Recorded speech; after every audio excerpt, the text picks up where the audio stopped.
Whizzer isn't a good-looking guy. Not at all.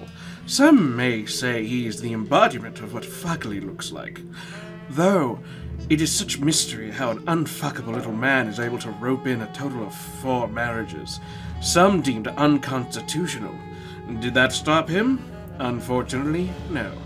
Little Whizzers has his gaze set on someone else this time, a poor girl that got roped into the reboot madness, while his 2 brothers had their hearts set on a taken woman and an idol totally out of their league.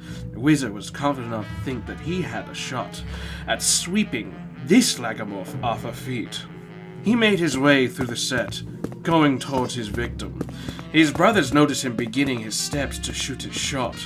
Both elbowed each other and whispered amongst themselves. $5 he blows it. Specs grinned mischievously to his blue-eyed Ugg Fuglio.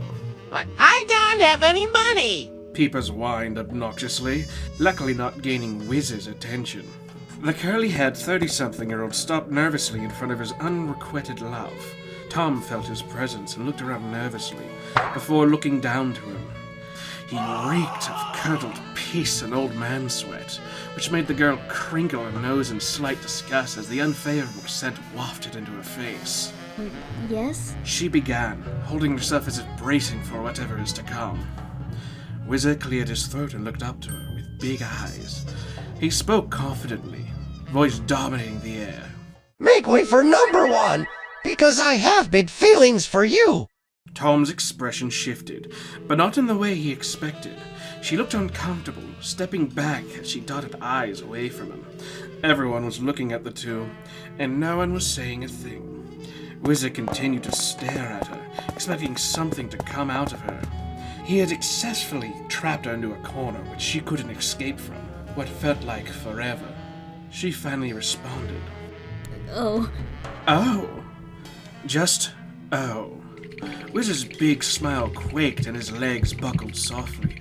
A warm sensation filled the pits of his stomach, churning and twisting itself. Was this anxiety? It had to be. He was publicly humiliated in front of his brothers and co-workers. Whizzer felt a tickle prickling at his legs and what he could describe as a familiar, wet feeling. He looked down and noticed streams of hot piss going down his legs. Horrified, he looked back up to Tom. Tom's face had twisted into a look of pure disgust, something he feared. He turned to his brothers as the puddle grew bigger, taking claim of wires and nearby carpeting into its dark yellow abyss. Peepers had handed Specs a crinkled $5 bill, Specs holding in a big laugh. Whizzer couldn't believe it. He humiliated and pissed himself. Again! He let out a large whimper. Time out for number 1! And zipped off, leaving a trail of footsteps made out of pure 100% urine. Whizzer may have made a buffoon out of himself, but this will not be the end of him. He will make his mark.